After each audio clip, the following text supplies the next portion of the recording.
বাবু মশাইরা, গা গেরাম থেকে ধুলো মাটি ঘষতে ঘষতে আপনাদের কাছে এসেছি। কি চাকচিকান শহর বানিয়েছেন গো বাবুরা।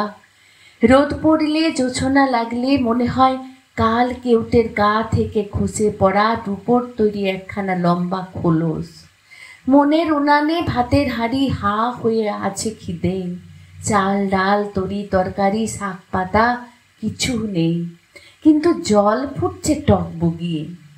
বাবু মশাইরা, লোকে বলেছিল ভালুকের নাচ দেখালে আপনারা নাকি পয়সা দেন।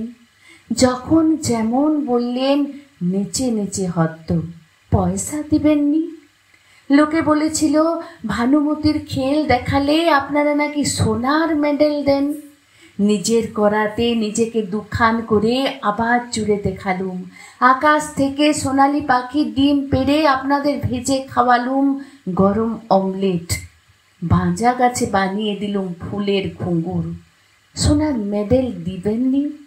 বাবু মশাইরা, সে ল্যাংটো বেলা থেকে বড় শখ ঘরে ফিরবো বুকে সোনার মেডেল টাঙিয়ে, আর বউ বাচ্চাদের মুখে ফাটা কাপাস তুলার হাসি ফুটিয়ে বলবো, দেখিস আমি মারা গেলে আমার গা থেকে গজাবে চন্দন গন্ধের বন। সোনার মেডেল দিবেননি?